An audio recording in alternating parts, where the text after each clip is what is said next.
नमस्कार, आप सबका अमलीन पाठशाला में स्वागत है। आज मैं आप सबके लिए एक नया विषय लेकर प्रस्तुत हुई हूँ जिसका नाम है विराम चिन्ह। तो आज हम बच्चों विराम चिन्ह पढ़ेंगे। ये कक्षा 2 से 10 तक के लिए बहुत महत्वपूर्ण होने वाली है। बाकी कंपटीशन में भी जो बच्चे देखना चाहते हैं उनके लिए भी बहुत महत्वपूर्ण होने वाली है। तो जिन बच्चों ने अभी तक सब्सक्राइब नहीं किया है तो प्लीज सब्सक्राइब करेंगे, लाइक करेंगे और शेयर भी करेंगे। तो देखते हैं विराम चिन्ह की परिभाषा। तो विराम का अर्थ है रुकना या कहना या ठहरना। तो विराम का अर्थ ही है ठहरना या रुकना।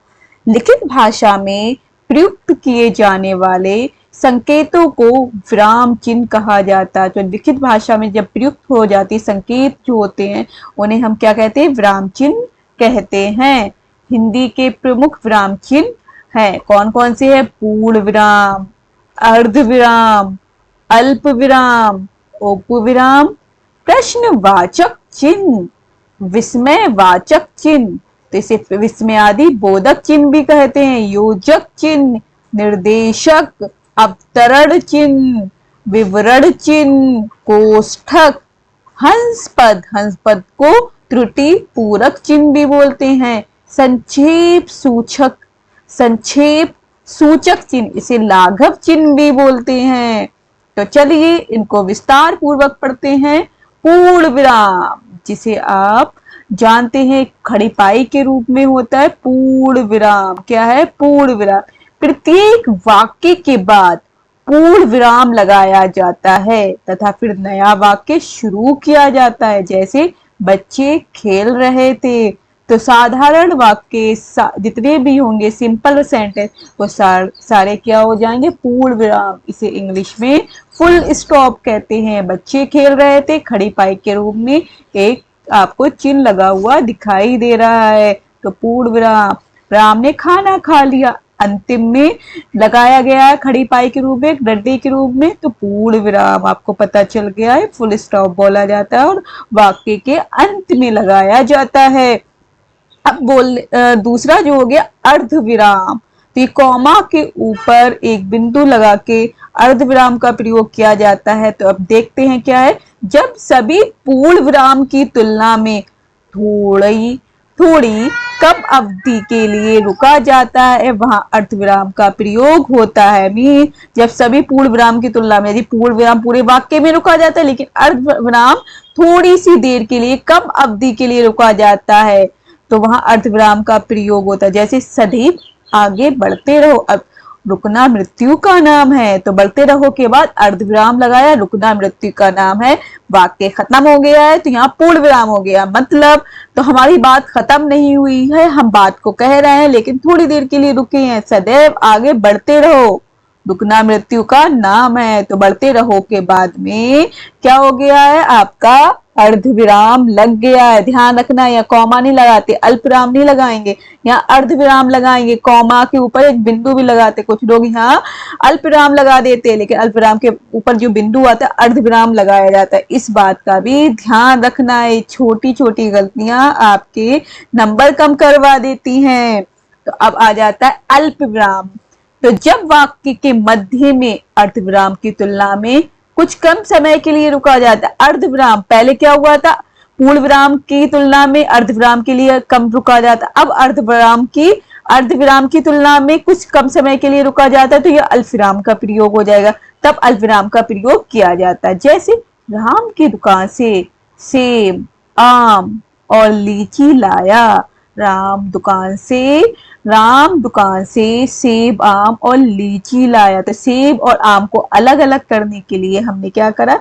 शब्द क्या अल्प विराम लगा दिया। इसी को जैसे मैंने बाजार से सेब, अमरूद, केले और लीची खरीदी। तो मतलब है जो विभिन्न वस्तुओं को अलग अलग करने के लिए भी क्या हो जाएगा? अल्प विराम का प्रयोग होगा, कॉमा का प्रयोग होगा। इसे इंग्लिश में कॉमा बोलते हैं।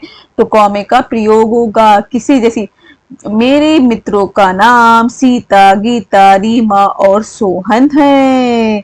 तो मी, रीमा, सीमा, गीता, अब नामों को भी अलग करने के लिए क्या करा है, अल्पविराम का प्रयोग किया है। तो याद रखना है, तो कम समय में रुक लिया और इससे थोड़ा ज्यादा रुका जाएगा वो अर्धविराम, और वाक्य के अंत में क्या लगाया जाएगा, पूर्ण विराम।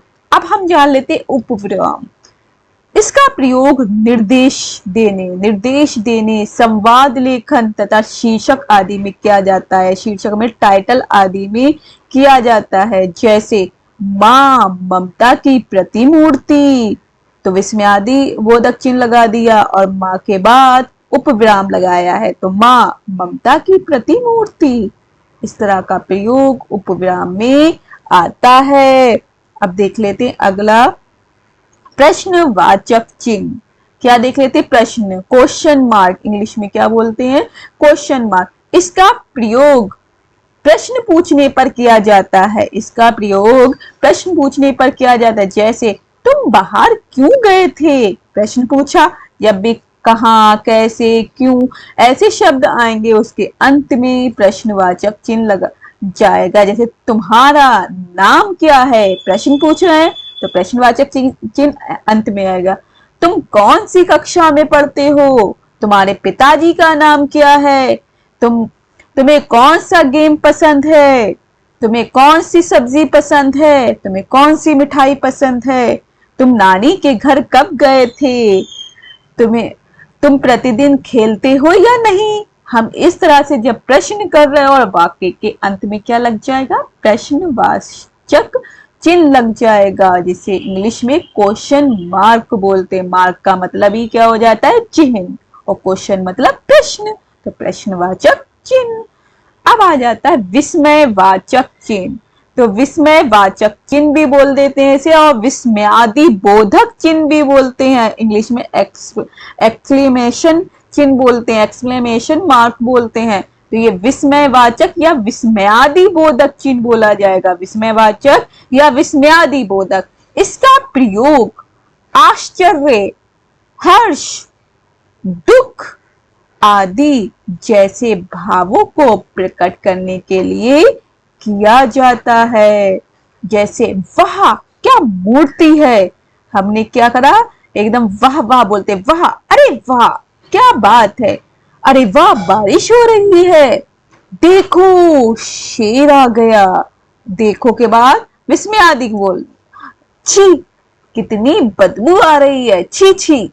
तो छी छी के बाद अरे वाह वाह, ओ माय गॉड, हे भगवान। तो हे भगवान ऐसे शब्द जब आएंगे तो तब क्या होगा, विस्मयादि बोधक का चिन्ह लग जाएगा। तो ध्यान रखना है, आश्चर्य प्रकट कर रहे हैं, खुशी या दुख, हे भगवान मैं तो फेल हो गई, तो हे भगवान के बाद आ रहा है। तो इस तरह से विस्मयवाचक चिन्ह आपको पता चल गया क्या होता है, विस्मयादि बोधक चिन्ह कहते हैं। विस्मयादि बोधक का चिन्ह कैसा होता है, एक खड़ी पाई के रूप में और उसके नीचे एक बिंदु लगा देते हैं। तो वह क्या मूर्ति है, शाबाश तुमने बहुत अच्छा काम किया, तो शाबाश हम बोल रहे हैं, तारीफ कर रहे हैं किसी की। तो इस तरह से जब अचानक से जो शब्द निकलते हैं उनके लिए हम क्या प्रयोग करते हैं, विस्मयवाचक चिन्ह का करते हैं प्रयोग। अब योजक चिन्ह, एक ये डैश के जैसा होता है। योजक का प्रयोग तत्पुरुष तथा द्वैधव समास के मध्य होता है और विभिन्न शब्द युग्मों में भी होता है। और कैसे होता है, अपोजिट को, जो विलोम शब्द है उनको भी अलग करने के लिए, जैसे भाई बहन, नाच वाच। तो इस तरह से माता पिता, दादा दादी, नाना नानी, चाचा चाची, तो इस तरह से जब दो शब्द आते हैं उनको अलग करने के लिए, उन्हें जोड़ने के लिए, साथ में युग्मों को एक साथ मिलाने के लिए, तो हम क्या कर देंगे, इसमें योजक चिन्ह लगा देंगे। जैसे भाई बहन के बीच में योजक चिन्ह आया है, नाच वाच के बीच में योजक चिन्ह आया है। अब आ जाता है निर्देशक चिन्ह, निर्देश देने के लिए। इसका प्रयोग किसी पद की व्याख्या या संवादों के नामों के बाद किया जाता है। किसी की व्याख्या करना है, किसी पैराग्राफ की व्याख्या, किसी के डायलॉग्स हैं, संवाद हैं, उनके नामों के बाद किया जाता है। जैसे हम डायलॉग्स बोल रहे हैं, जैसे अब डायलॉग्स बोला जाएंगे, नाटक है तो शीला ने, सीमा ने, गीता ने कौन कौन से डायलॉग बोले, शीला ने डायलॉग बोला तो शीला के बाद निर्देशक चिन्ह और उसका क्या हो जाएगा, डायलॉग। फिर गीता का निर्देशक चिन्ह, गीता बोलेगी अब उसके बाद, तो फिर उसका निर्देशक चिन्ह, फिर उसका डायलॉग हो जाएगा। इसी तरह से फिर सीमा बोलेगी, फिर उसका डायलॉग हो जाएगा। तो हम इस तरह से जब नाटक लिखते हैं तो उसके बाद में निर्देशक चिन्ह आता है और उसके बाद उनके डायलॉग्स आ जाते हैं। जैसे शीला, कहिए क्या हाल है, गीता बोलेगी यहाँ पर, जैसे गीता का आ जाएगा, गीता बोलेगी मैं, गीता फिर निर्देशक चिन्ह, मैं बहुत अच्छी हूँ, आप बताइए। फिर शीला बोलेगी मैं भी बहुत अच्छी हूँ, तो शीला के बाद फिर डैश। तो इस तरह से इन दोनों में जब वार्तालाप चल रही है या नाटक चल रहा है आपस में, तो उसके बाद जब हम उसे लिखित रूप में लाएंगे तो निर्देशक चिन्ह का प्रयोग करेंगे। अब आ जाता है अवतरण चिन्ह। इसका प्रयोग किसी के द्वारा कहे गए कथन या किसी महापुरुष की वाणी को बताने में करा जाता है। अवतरण चिन्ह, इसे उद्धरण चिन्ह भी बोलते हैं। अवतरण जैसे सिंगल इन्वर्टेड कॉमा या डबल इन्वर्टेड कॉमास बोलते हैं इंग्लिश में, सिंगल इन्वर्टेड कॉमास या डबल इन्वर्टेड कॉमास, और हिंदी में अवतरण चिन्ह या उद्धरण चिन्ह बोला जाता है। क्या अवतरण चिन्ह या उद्धरण चिन्ह, जैसे तिलक ने कहा था के बाद अल्पविराम अर्धविराम का प्रयोग होगा।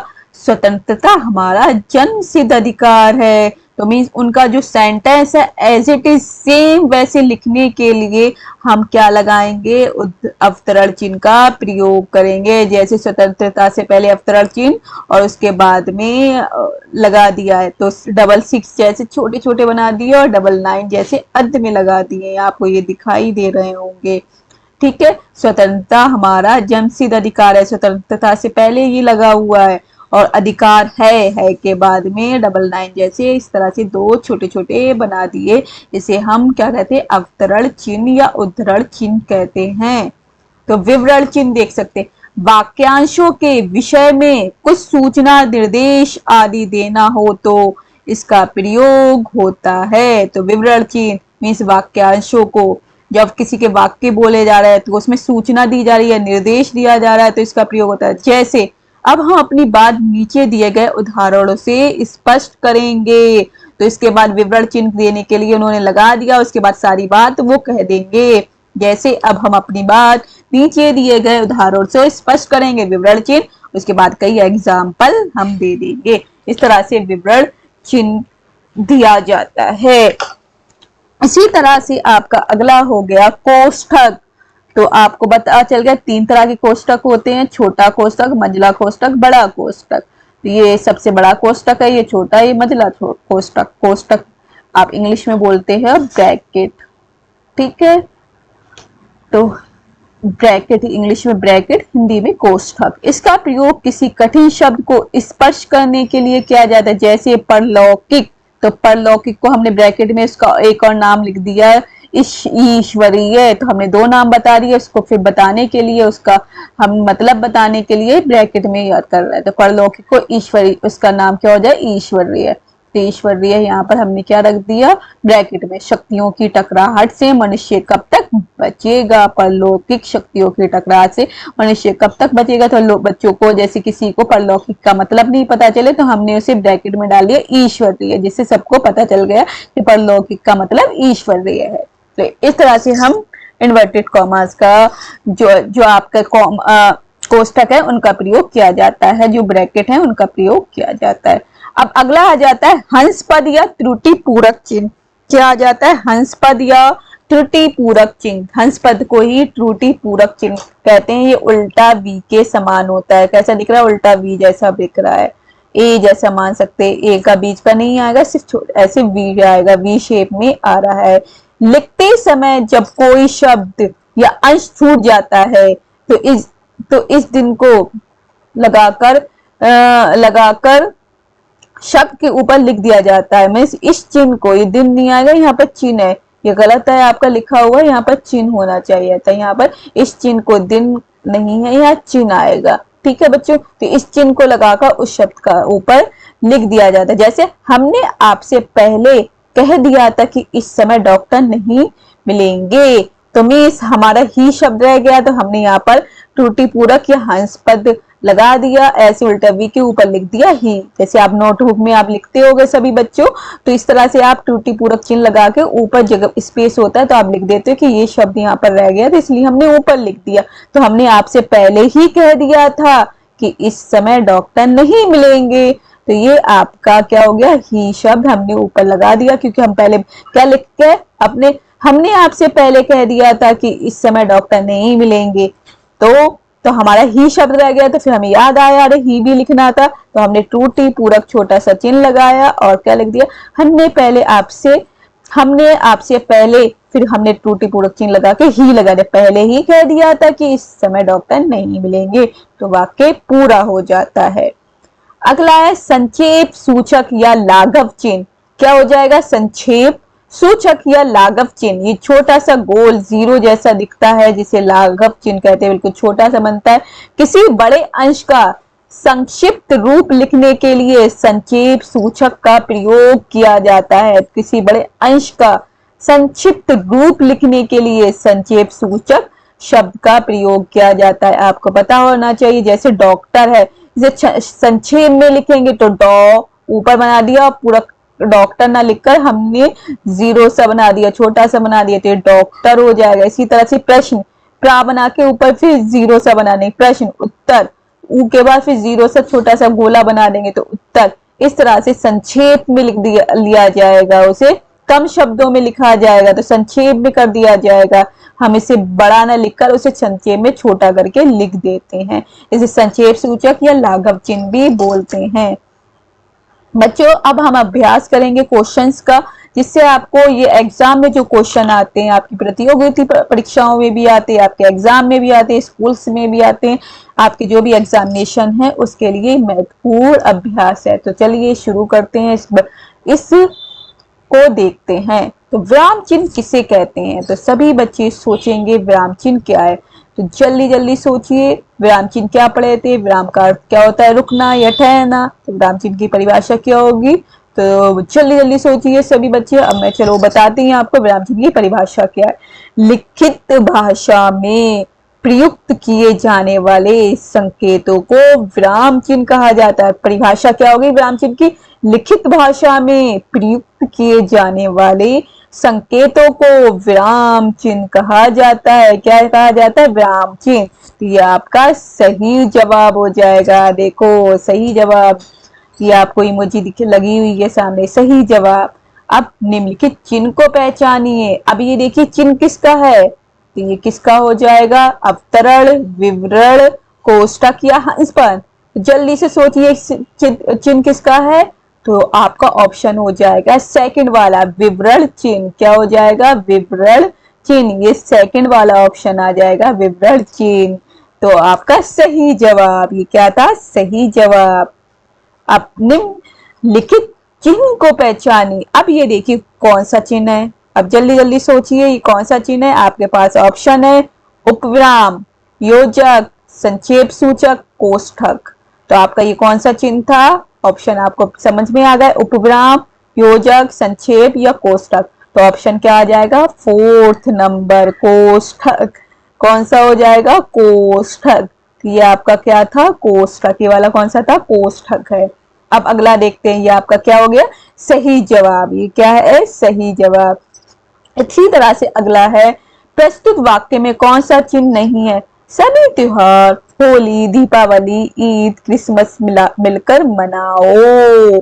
अब इसमें कौन सा नहीं है, तो जल्दी जल्दी सोचिए कौन कौन से नामों को अलग अलग करने के लिए कौन सा प्रयोग किया जाता है, सोचिए जल्दी। उपविराम, पूर्ण विराम, अर्धविराम, अल्पविराम। ऑप्शन क्या है, पहला उपविराम, दूसरा पूर्ण विराम, तीसरा अर्धविराम, चौथा अल्पविराम।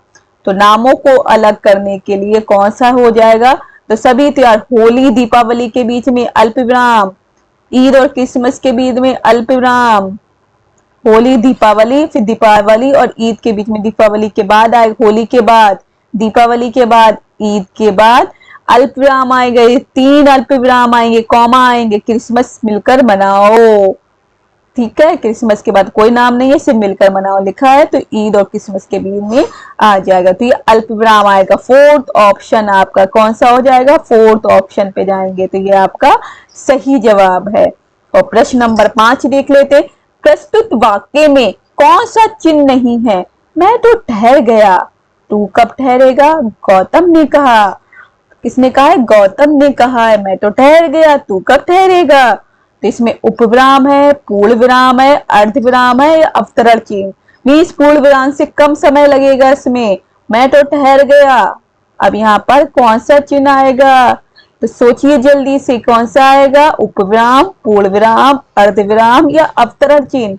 मीन्स पूर्ण विराम से कम क्या आ जाएगा? आधा विराम होगा तो अर्ध विराम हो जाएगा। इसका क्या हो जाएगा? आधा विराम लिया गया तो अर्ध विराम। अर्ध का मतलब ही आधा हो गया तो अर्ध विराम आएगा। तो ये आपका सही जवाब था, अर्ध विराम। तो अगर आपका कोई भी गलत जवाब आपने सोचा होगा तो इसके लिए ये इमोजी है बच्चों, इस तरह से गलत जवाब हो जाएगा।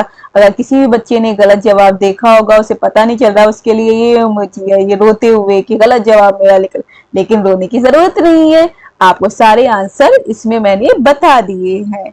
तो थैंक यू, शुक्रिया, हैव अ नाइस डे। जिन बच्चों ने अभी तक सब्सक्राइब नहीं किया है वो सभी बच्चे सब्सक्राइब कर दीजिए, लाइक और शेयर करिए, अपने दोस्तों को बताइए सारी प्लेलिस्ट के बारे में, जिससे वो मेरी वीडियो का फायदा उठा पाए। Have a nice day.